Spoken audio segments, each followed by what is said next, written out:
Seigneur, merci parce que tu nous parles. Le Père a déjà prié quand on quittait le bureau, mais je veux juste que, comme tu l'as dit, que tu m'aides à livrer ce que tu veux partager ce soir. Que la gloire te revienne au nom de Jésus et que le cœur soit disposé à recevoir au nom de Jésus. Amen. Amen. Mon frère, l'apôtre Bamba, son épouse, que Dieu vous bénisse. Eux là, je n'ai pas besoin de dire que je les aime, ils savent que je les aime. Mon épouse tu as posé la plateforme pour moi. La parole, c'est un son, c'est ça, qui perturbe la matière. On va partir de là et puis on va avancer. Amen.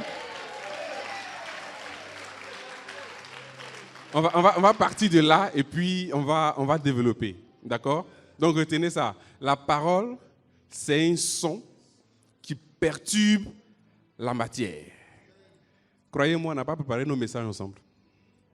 Elle ne m'a même pas vu même qu'il préparait un message même. Voilà. Mais on va partir de là et puis on va bâtir dessus. Pistis, métathesis. On va essayer d'expliquer le thème. Alors, j'ai fait une complicité avec Cédric. Cédric, là, il faut qu'on soit connecté. Hein? Quand j'ai dit prochain, tu vas sur le prochain. Je n'ai pas encore dit prochain. Bon, tu as mis pour moi. D'accord, on va y aller comme ça. C'est bon. C'est bon. Il faut qu'on soit connecté. Vous savez pourquoi? Parce que je vais expliquer certaines choses. Je veux, par rapport à la parole, et puis vous montrer. J'ai quelque chose à vous montrer qui va nous permettre de pouvoir mieux comprendre. Mais avant de vous montrer cette chose-là, je veux vous montrer son fondement dans la parole. La parole est un son qui perturbe la matière. Pistis, métathesis. Alors, pistis lui-même, si tu veux le comprendre, c'est la confiance, la fidélité, l'assurance, la croyance, c'est la foi. OK? Pistis, c'est la foi. La confiance, la fidélité, la croyance, la foi. Retenons, dans les différents passages qui ont été lus, je préfère vous dire en même temps, moi je vais doucement. Si vous ne me suivez pas, vous allez perdre. Vous allez être perdu en chemin. OK? Donc, suivez-moi. Dans les passages qui ont été lus, Hébreu nous dit que la foi est une ferme assurance des choses qu'on espère. Et que c'est aussi une démonstration des choses qu'on ne voit pas. Donc, ce que je veux vous montrer, c'est justement une démonstration visible des choses qu'on ne voit pas. C'est-à-dire que les choses invisibles sont devenues visibles. Mais avant de vous le montrer, je vais, par la parole, vous montrer comment est-ce que ça, c'est possible. D'accord? Donc, pistis, c'est la confiance, la fidélité, c'est l'assurance, c'est la croyance, c'est la foi. Mais retenez que la foi, c'est également une démonstration des choses invisibles. OK? Une démonstration des choses invisibles. Alors, allons voir métathesis. Métathesis, c'est une transposition sonore.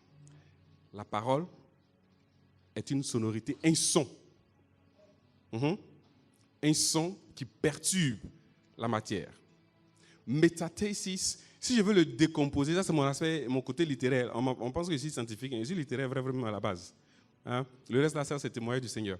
Donc, métathesis, c'est deux mots en fait qui sont étymologiquement mis ensemble. Okay? Méta qui est au-delà, qui transcende, qui est en dehors, qui sort d'eux, voyez, qui change, transforme la thésis. Quand quelqu'un fait soit son master ou son doctorat, on dit qu'il présente sa thèse. Sa thèse, c'est quoi? C'est ce que tu dis.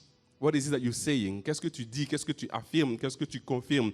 Quel est l'élément nouveau que tu nous dis? Et c'est ce qu'on t'appelle pour venir défendre. Tu dis par exemple que ça, c'est pas en vitre, c'est du sable. Ça, c'est ce que tu dis, c'est ce que tu affirmes. Donc, on va t'appeler pour venir défendre pourquoi est-ce que tu dis que cette matière que nous voyons vitre est du sable. Et tu vas nous démontrer comment ça a été fait pour arriver. C'est non, ce que tu dis. Qu'est-ce que tu défends? Qu'est-ce que tu déclares que tu défends? Amen. Donc, dans thésis, nous avons parole. OK? Nous avons la déclaration. Nous avons ce qui est exprimé ce qui est dit. Sauf que ce qui est dit ici est relatif au son. Est relatif au son. Un son qui est transposé, un son qui peut changer, un son qui va au-delà. Donc, au-delà de ce que tu thésises, de ce que tu dis, il y a quelque chose à découvrir. OK? C'est également un changement de position.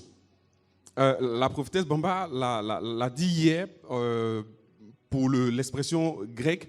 C'est dit qu'il y a un changement de place dans la non, pas la phonétique. C'est la phonétique? Dans la phonétique du mot. Okay? Si je dois prendre un mot en anglais, je dirais par exemple axe et puis ask. Si je ne prononce pas aussi lentement, vous n'allez pas savoir qu'il y a une différence. Elle a pris l'exemple du fromage et fromage. Vous voyez? Donc, il y a une transposition de son. Vous voyez? Il y a une transposition de son, il y a un changement dans les dispositions du son qui donne quelque chose de différent. Amen? Qui donne quelque chose de différent. Donc, la parole, le thésis, ce que tu dis, il faut que cela t'emmène à pouvoir apporter un changement, une transformation qui crée quelque chose de différent. Amen? Ce métathésis-là que tu as, c'est-à-dire ce qui va au-delà de ta parole, vu que c'est lié au pistis, il faut que tu puisses, par ce que tu dis, être capable d'emmener ce qui n'existe pas à exister. Amen? C'est bon, mais j'ai qu'à reprendre tout ce que j'ai dit là. D'accord, Dieu merci. C'est bon. C'est bon. Je dis que je ne suis pas enseignant, mais il paraît que je prends mon temps pour expliquer. Amen. On peut revenir sur les... Next one. Suivant. Maintenant, j'ai fini d'expliquer. Ça, c'est l'étymologie des mots et tout ça. On va aller dans la parole de Dieu. Okay? Donc, pistis, on a la confiance, la fidélité, l'assurance, la croyance, la foi. La foi qui est une démonstration des choses qu'on ne voit pas. Okay? Qu'on ne voit pas. La métathésis, une transposition sonore. D'accord? Alors, Romains, j'ai inversé les versets, j'ai pris... Non, laisse ça, leave it as it is. Laisse ça comme c'est pour tout le monde. J'ai pris le verset 17 d'abord. Donc, nous allons lire Romains, juste deux versets que nous allons lire. Peut-être que nous allons mentionner les autres, mais nous allons juste lire deux versets. Romains chapitre 10, verset 17, qui a été déjà cité. Ainsi, la foi vient de ce qu'on entend, et ce qu'on entend vient de la parole de Christ. Le deuxième verset, on va le lire en même temps, Romains 10, 10. Car c'est en croyant du cœur qu'on parvient à la justice et c'est en confessant de la bouche qu'on parvient au salut, selon ce que dit l'Écriture. Donc, je vais revenir au verset 17. La foi, la démonstration de ce qui est invisible. Le pistis, la démonstration de ce qui est invisible vient de ce qu'on entend.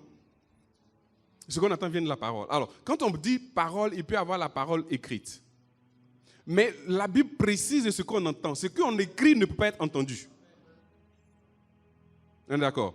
Ce qu'on écrit est silencieux. Il n'y a pas de son. Donc, il n'y a pas de transposition de son. Donc, pour retourner dans le cycle de la foi, il faut que la parole soit dite. Il faut qu'elle soit prononcée. Il faut que le son soit émis. Amen. Il faut que le son soit émis. Et vous savez quoi? Il n'y a pas d'instrument plus puissant que les cordes vocales. Il n'y a pas. Il n'y a pas d'instrument plus puissant pour émettre des sons que les cordes vocales. OK?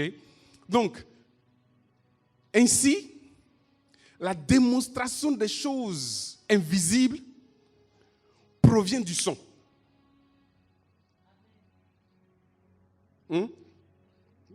C'est ça, non?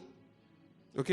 Provient de ce qu'on entend, et ce qu'on entend vient de la parole. Donc, vu qu'on parle de ce qu'on entend, du coup, la parole écrite, je ne dirais pas est éliminée, mais ce qui est mis en exergue ici, c'est que ce qui est écrit est transcrit en son. OK? Donc, si c'était juste écrit, tu vas le lire, tu vas le dire, tu vas le transposer dans un son. D'accord? Une transposition sonore. Amen. Donc, la démonstration des choses invisibles se fait par une transposition sonore. S'il n'y a pas de transposition sonore, il devient difficile de démontrer des choses qui n'existent pas. C'est-à-dire, elles vont rester des choses qui n'existent pas, alors que quelque part, elles existent. Mais il faut le son. Il faut le son. C'est pour ça que, dès le départ, à partir du 3e verset, Dieu dit.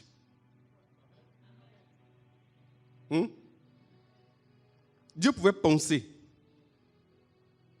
Il pouvait faire ça.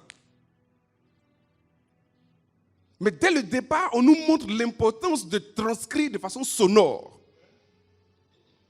Et c'est quand Dieu a dit, quand il a transcrit de façon sonore ce qu'il pensait, ce qu'il voulait, que des choses ont commencé à se manifester qui n'existaient pas. Qu'il a amené à l'existence ce qui n'existait pas. Donc, dès Genèse, déjà, il nous démontre qu'il est important de pouvoir transcrire de façon sonore, de pouvoir dire, de pouvoir émettre le son. S'il y a quelque chose qui ne va pas, tu ne t'assois pas pour garder ça à l'intérieur. Tu ne vas pas apporter de changement. Tu ne vas pas apporter de changement. Pour qu'il y ait un changement, il faut que le son rentre en action. Et le son dont la Bible nous parle ici, c'est la parole. Il faut que tu transcrives la parole en son. Amen. Donc, en croyant du cœur, on parvient à la justice, en confessant de la bouche, en émettant les transcriptions sonores.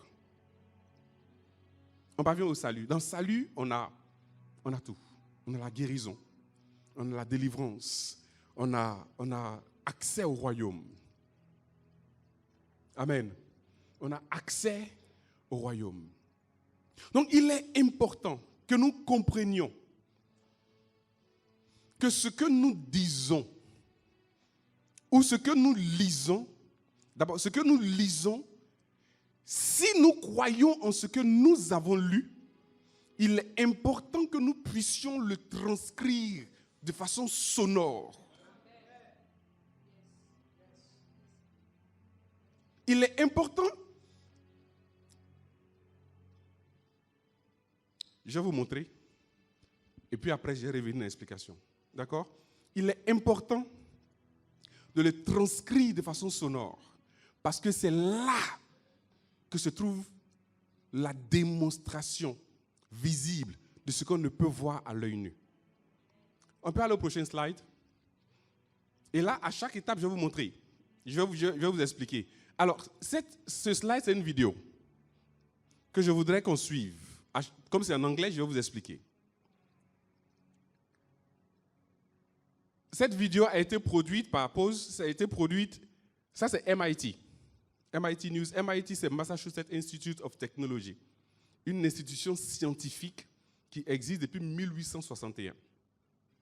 Ils ne peuvent pas se compromettre à donner, à publier, à faire une publication qui est fausse. Sinon, tu perds toute dans le milieu scientifique, la crédibilité est tout. D'ailleurs, c'est partout. Tu fais une recherche qui n'est pas fondée, qui n'a pas été vérifiée par des pièces, par des personnes scientifiques posées, ça ne peut pas être validé, ça ne peut pas être publié. Je mets la pause là pour vous expliquer, pour que vous compreniez qu'une institution depuis 1861 ne peut pas se permettre de publier des choses qui n'ont pas été vérifiées, qui n'ont pas pris le temps de vérifier par des dizaines, sinon des centaines d'autres scientifiques avant de les publier. OK? On n'est pas à un cours de science, on est encore dans pistis métathesis. OK? Mais c'est pour vous montrer quelque chose et vous faire comprendre que malheureusement, nous les chrétiens, nous lisons, nous disons que nous croyons, mais nous sommes limités dans comment nous croyons à la chose.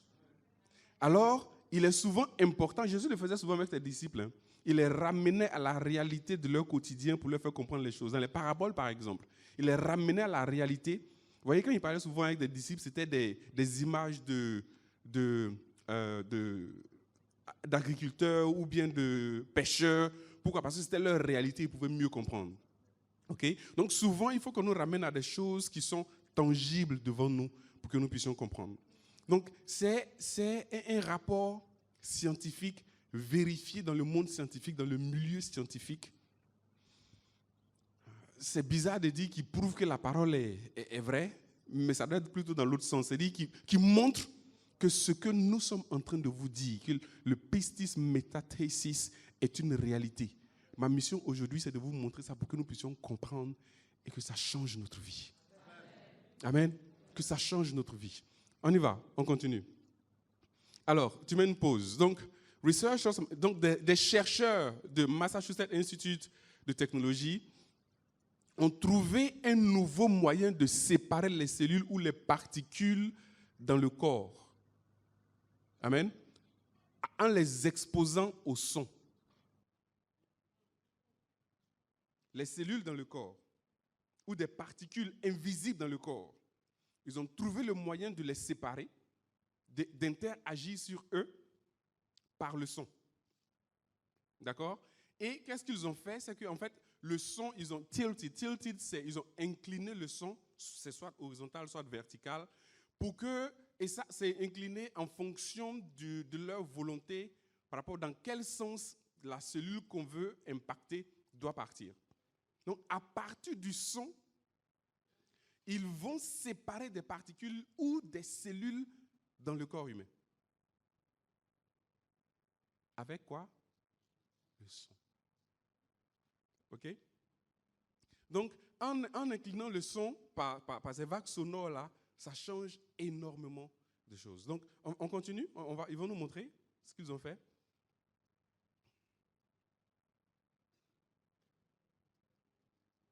Donc, les cellules circulent par un valve, ou qui peut être quoi, le nerf, ou bien, voilà. Donc, qu'est-ce qu'ils font? Ils vont séparer les cellules avec le son. Alors, les techniques appliquées avant ça, c'est, par exemple, ce que les gens font quand ils ont, par exemple, le cancer et puis ça enlève les cheveux, là. Chimio, voilà. Chimiothérapie. La chimiothérapie, ils vont apporter d'autres éléments chimiques qui vont venir, eux, s'accrocher à la cellule qui est visée, sauf que ça s'accroche à des cellules qui ne sont pas visées aussi et ça crée des problèmes.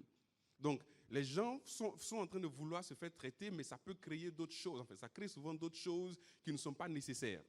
Pour pouvoir détruire le cancer, par exemple, on peut juste décider de tuer les cellules. Sauf que ça ne peut pas identifier quelle cellule il faut tuer, quelle cellule il ne faut pas tuer. C'est ce qui fait que c'est difficile, je ne dirais pas impossible, mais difficile de traiter le cancer. OK? Donc, il y a un moyen qui a été trouvé, c'est le son. Par le son, on sépare des cellules. Amen. Donc ici, dans ce device, cet appareil microfluide, il y a différents types de cellules. Je ne sais pas si vous les voyez qui sont en train de circuler. Toi aussi, tu es parti vite avec la vidéo là. Hein? Donc voilà, c'est bon. Ouais, on a des medium, small et puis il y a des larges, vas-y, des cellules qui sont en train de circuler. Il y en a qui sont un peu plus grosses, les cellules cancéreuses. Donc ces cellules-là viennent du même endroit. Ce sont des particules qui sont tous ensemble hein, dans le vaisseau sanguin ou peu importe. Et puis ils sont en train de circuler. Et il y a un son qui est émis. Continue de jouer. Continue. Il y a un son qui est émis. Et vous voyez que les particules elles-mêmes, en fonction de la direction du son, se séparent. Ça joue, Tammy Play?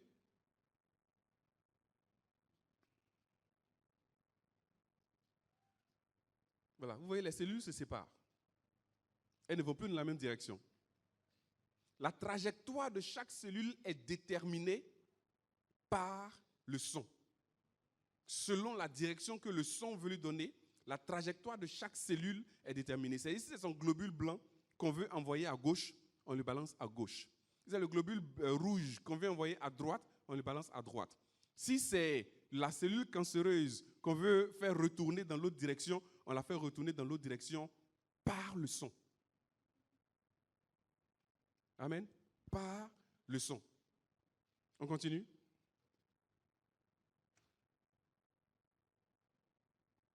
Voilà. Et à chaque fois, il y a un tri qui est fait au niveau des cellules. Cet appareil-là a la taille d'une pièce d'argent. Et ça peut séparer les cellules cancéreuses, les cellules tumoreuses, ça peut séparer les cellules du sang en fonction de ce que le son veut faire avec. On continue?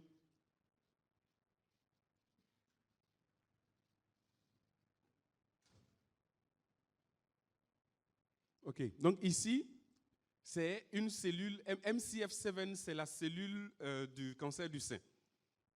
Donc, en dehors des autres cellules, ils ont pris maintenant un vrai cas de cancer du sein avec ce même appareil pour vérifier que le son peut effectivement séparer ces cellules. On va juste aller avec ça. On va juste aller avec ça. Voilà, donc ici, on a les cellules du sang, white blood cells, les globules blancs, les cellules du cancer, qui sont toutes en train de circuler dans la même direction.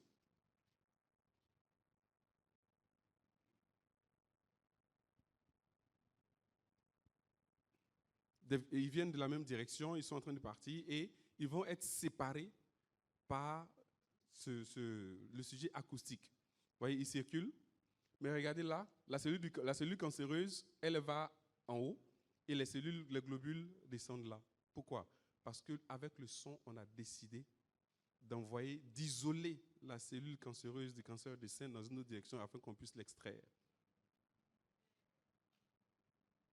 Amen. Par quoi? Par le son.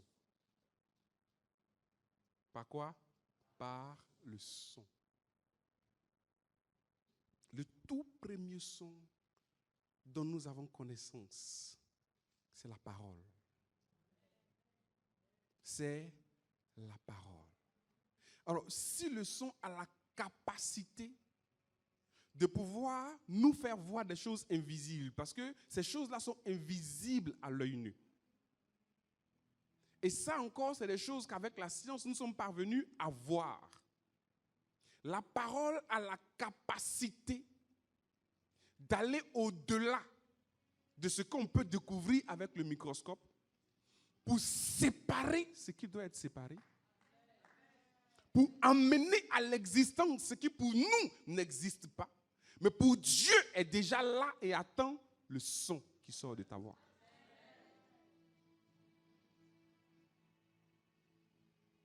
Quelle est ta métathésis? Quelle est ta parole qui va au-delà de ce qu'on entend? Parce que le son dont il s'agit, c'est de l'ultrasound.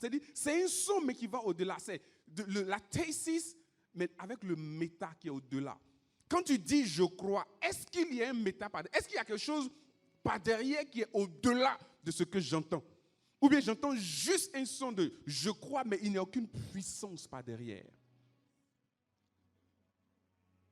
Normalement, le son que le pianiste est en train de jouer est capable, il doit être en train de guérir quelqu'un. C'est ça. C'est ce que la science vient de nous montrer. Mais alors, si la science est en train de nous montrer que les versets que nous avons lus contiennent une puissance, qu'est-ce qui fait que nous sommes limités? Qu'est-ce qui fait que nous émettons des sons et ça ne produit rien?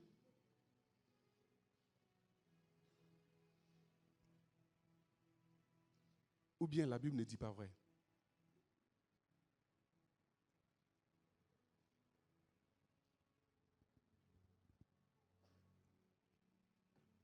Je suis venu challenger notre foi.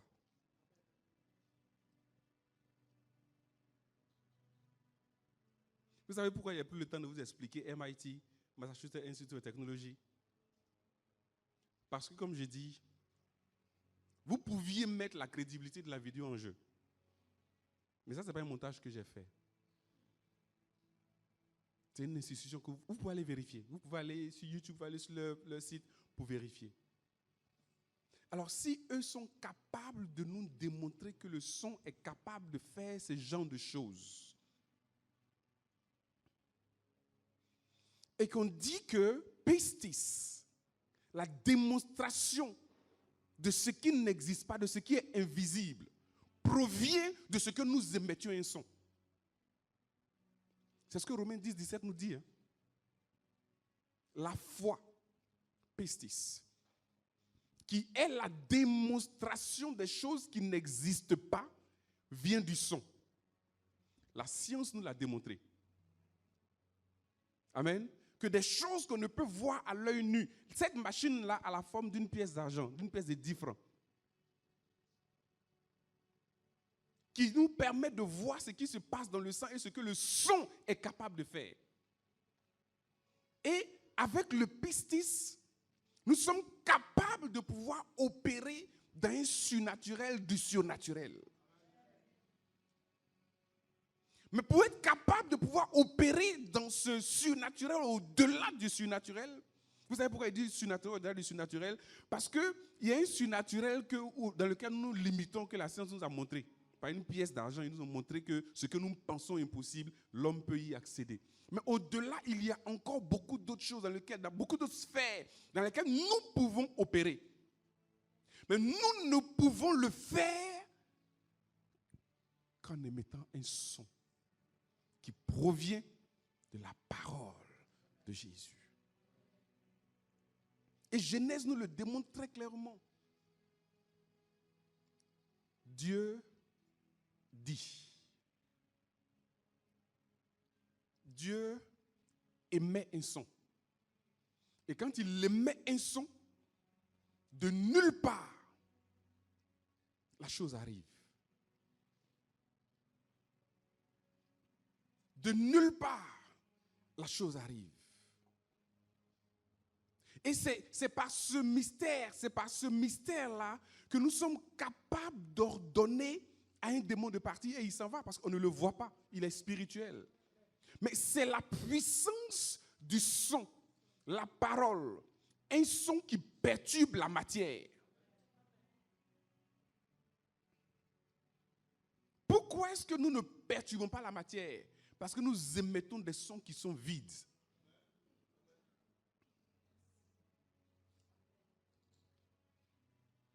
Nous émettons des sons qui sont muets.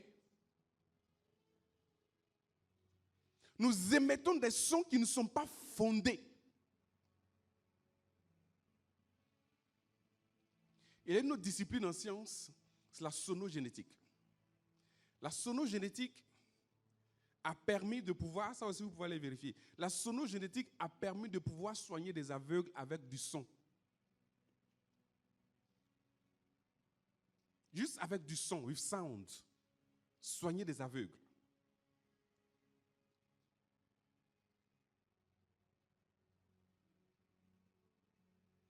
Normalement, la science devait venir vers la Bible et puis aller maintenant faire la recherche pour valider.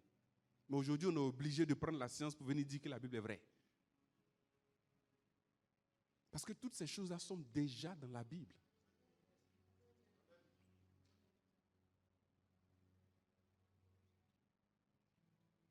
Mais bon, le débat n'est pas là. Le débat, c'est est-ce que tu peux émettre un son qui va perturber la matière?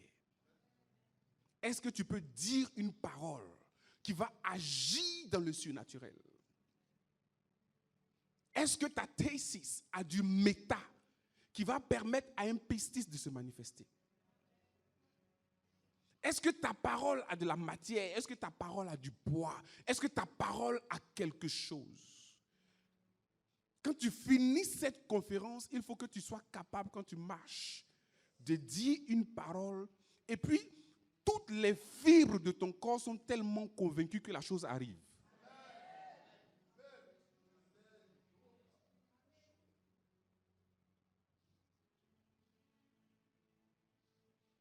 Toutes les fibres de ton corps sont convaincues. Pourquoi?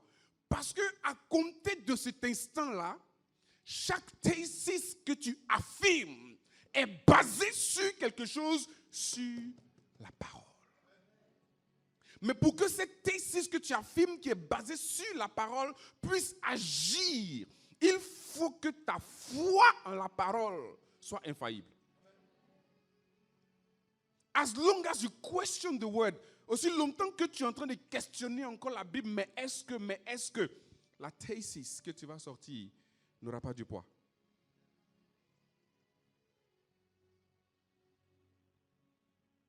Amen. C'est sur ce principe que même les scientifiques ont démontré C'est sur ce principe-là qu'un homme peut dire c'est fait. Et puis, effectivement, c'est fait. Pourquoi? Parce que cette parole-là, elle va dans l'invisible changer l'ordre des choses. Elle va dans l'invisible, à l'œil nu, changer l'ordre des choses, reprogrammer les choses pour que même si elles avaient été effacées, les codes sont réécrits et puis la chose vient à la manifestation.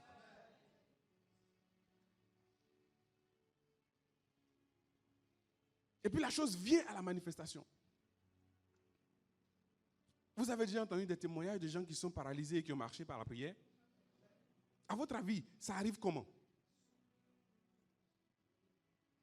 Ce n'est pas une chirurgie qui est faite sur place avec des médecins. Le son de la parole va aller dans les cellules. Là où des cellules avaient été mortes, le son de la parole va aller les régénérer. Et quand ces cellules sont régénérées, elles prennent vie. Il y a un processus d'accélération qui se fait et le corps lui-même ordonne au cerveau de faire marcher la partie qui est paralysée. La puissance du méta, la métathésis. Parce que celui qui prie a la foi en la parole qui est en train de sortir. Il sait défendre sa thèse. Quand tu n'as pas réussi à défendre ta thèse, on ne te donne pas ton doctorat. Beaucoup échouent dans nos prières parce que nous ne savons pas défendre nos thèses. Nous affirmons des choses que nous ne savons pas défendre. Aujourd'hui, là, quand tu passes dans la ville, on dit, viens, quelqu'un va faire ta thèse pour toi. Tu appelles un numéro et puis les gens font la thèse pour toi. Je vois ça souvent dans les rues. Là. Donc, si toi-même tu n'as pas fait la thèse, c'est les paroles de quelqu'un, comment tu peux défendre? Excusez-moi si il garde gombo de quelqu'un. Hein? Bon. Mais ce n'est pas une thèse que tu as émise, ce n'est pas une parole que tu as lue, ce n'est pas une parole qui a touché ton cœur. Il t'est impossible de la défendre. Et si tu n'es pas capable de la défendre, le résultat ne te sera pas accordé.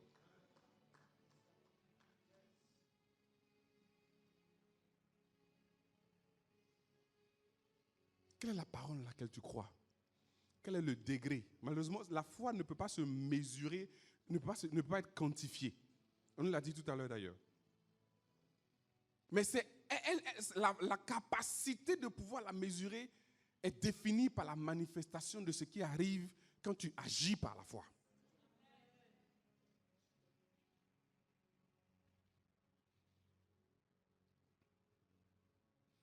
Si des cellules sont capables de bouger dans la direction voulue par le scientifique, par le son, la source du son est en toi. Vit en toi. Celui qui a créé le son, la parole. Il dit la foi vient de ce qu'on entend. Et ce qu'on entend vient de la parole. Le Seigneur fait exprès de te dire qu'il ne s'agit pas d'avoir la Bible, tu lis et puis tu es silencieux. Mais il faut que tu transposes ça dans un son que les cellules de ton corps vont entendre. Non, les cellules de ton corps doivent entendre le son de ce que tu es en train de lire pour qu'elles puissent agir en conséquence, se comporter en conséquence, te guider en conséquence. Et les actes sont posés en conséquence.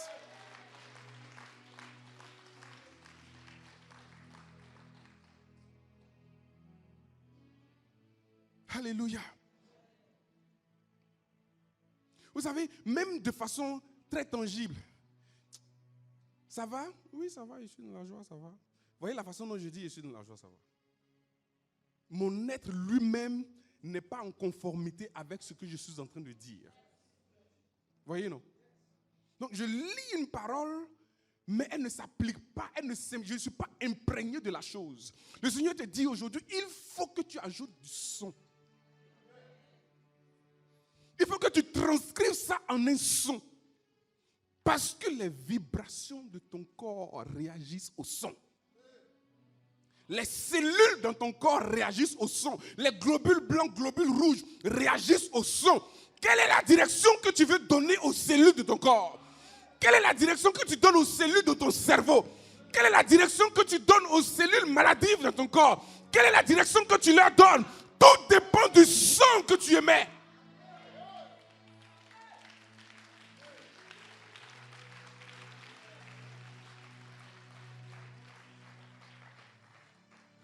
pensez que pourquoi le prophète Élie, sinon à ma parole, quand j'ai donné un son et que ce son-là interdit à la pluie de tomber, toutes les cellules, tous les atomes dans le ciel obéissent à cette voix, obéissent à la vibration du son qu'il a émis, jusqu'à ce qu'il émette encore une autre parole qui va changer les donnes. Pourquoi la terre va s'arrêter de tourner quand Josué vient parler? Parce qu'il a parlé, il a émis le son. Les atomes dans l'univers obéissent à ces choses. Il est temps que le chrétien parle. Il est temps que tu ouvres la bouche et que tu sortes un son. Il est temps que tu commences à déclarer des choses. Il est temps que tu commences à parler avec vie. Il est temps que tu parles avec autorité. Il est temps que tu te lèves et que ce que tu dis, tu le sens dans ton être. Il est temps que tu te lèves et ce que tu déclares confirme et ordonne à l'univers de t'obéir.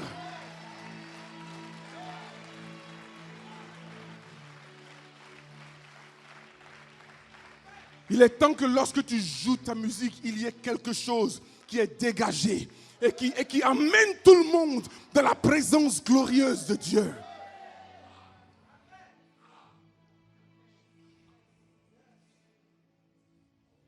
Sinon, comment vous pensez que quand Saül était possédé, David venait, ce n'était pas pour prier, il jouait, il mettait un son.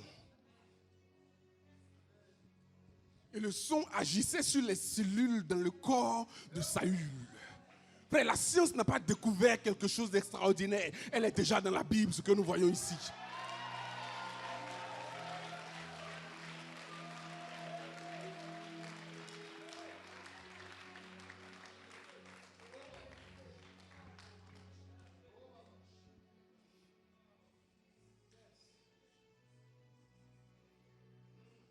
Sinon, comment vous pensez que le groupe musical joue et puis l'homme de Dieu est sous l'onction? C'est le son, la puissance du son. La puissance de la parole transcrite dans le son qui agit sur la matière qui est mon corps, sur la matière qui est la cellule cancéreuse, sur la matière qui est la cellule quelconque, la cellule du cerveau, sur la matière qui est les atomes et tout ce qui existe. Par le son, tu peux transformer l'univers, tu peux transformer ta vie. Quelle est la parole qui sort de ta bouche? Lebro Sakama.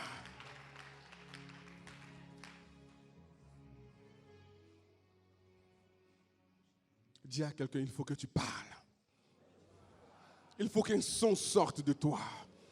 Il faut qu'un son sorte de toi. Il faut qu'un son sorte de toi. Il faut qu'un son sorte de toi.